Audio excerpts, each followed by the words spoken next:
আসসালামু আলাইকুম জাইয়া জাইয়া ভালো আছেন নি? আসি বালা আছি, কে কইবা নাই?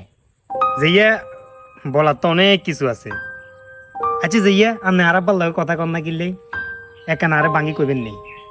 কোনো বাতি যা মনে কষ্ট নিও না। আয় তোমার আব্বার ভাই কে কইছি বুঝছো না?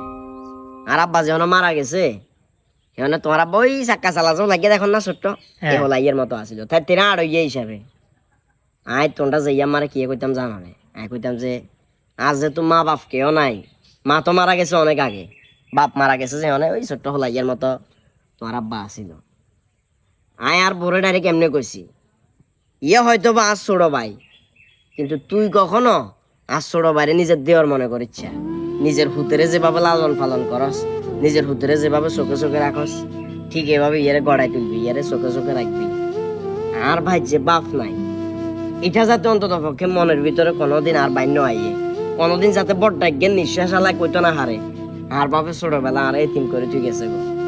আজ যতটুকু সম্ভব হয়েছে বাতিজা সর্বোচ্চ চেষ্টা করি তোর বাপের হাসি খুশি রাখতে চেষ্টা করছি।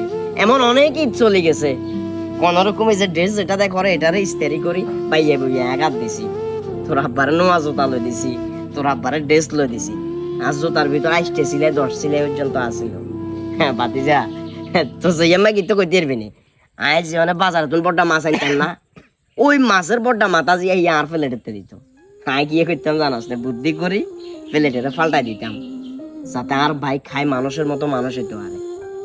আয় জীবনে তোর অবশ্যই মানে জন্ম হয় না, তোর আব্বা জীবনে একখানা ছোট আসিল সেখানে বাজারের ভিতর আর একখান ফল দোকান আসিল।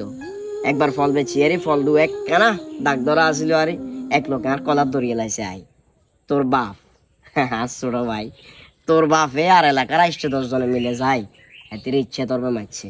এরকম মিলমিশ আন্ডা ভিতরে আসিল কি খুশি বুঝছস না?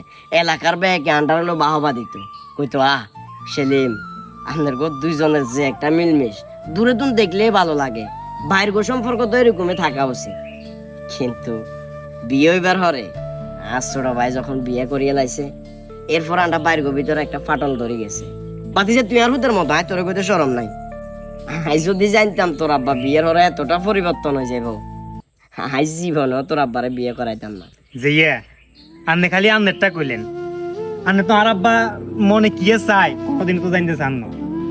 আর আব্বা আপনার অনেক মিস করে, আপনার কথা অনেক কয় যে এই যে তোর জেডার লোক আজ যে একটা সম্পর্ক আছিল কাঙ্গ সম্পর্ক দেখি মেনছে কই কি রে মানে জেলাস ফিল করতো, কই ভাই তোমরা কি ভাই না কি বন্ধু বুঝা যায় না।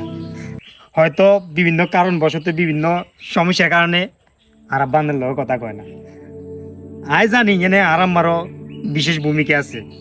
আরাম্মা হরের বেড়ি তো আপনার লগে যে একটা সম্পর্ক যে একটা মিলমিশ এটা আরাম্মা তাই ভালো লাগে না, এই কারণে আরাম্মা আর আব্বারে চাপের মধ্যে রাখবে, এই কারণে আমাদের আর আব্বা হয়তো ভুলি যায়। বাতিজা কষ্ট ক্রাইসিস করে আয় আর বাইরে মানুষ করে দিছি না, আল্লাহ দিলে আর ভাই খুব সুন্দর করে অঙ্কা সংসার করেন না।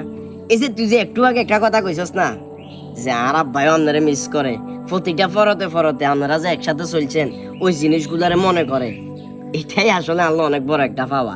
আর বাইর কাছে আয় কোনো সময় যাই কইতাম না ভাই আরে কত তরকারি দে আরে 500 টাকা টেয়া দে, অন্তত পক্ষে দূরে তুন যে আর যে মিস করে যেটা কইছস এটাই আল্লাহ অনেক বড় একটা পাওয়া। হ্যাঁ যদি কোনো সময় মারা যায় অন্তত পক্ষে কবর হলেও তো আর দিব নিজের ভাই কই, এটাই আল্লাহ সবচেয়ে বড় পাওয়া। থাক তোর আব্বারে আবার কিছু কইছা তাই কে কইলে মনে কষ্ট হইব। ছোট ভাইদের হাসির পিছনে বড় ভাইদের এক বিশেষ ত্যাগ থাকে। বড় ভাইরা তাদের সর্বোচ্চ ত্যাগ স্বীকার করে ছোট ভাইদেরকে ভালো রাখার চেষ্টা করে। আল্লাহ সকল বড় ভাইদেরকে ভালো রাখুক, সুস্থ রাখুক, নিরাপদে রাখুক। ভিডিওটি ভালো লাগলে শেয়ার করে দিন।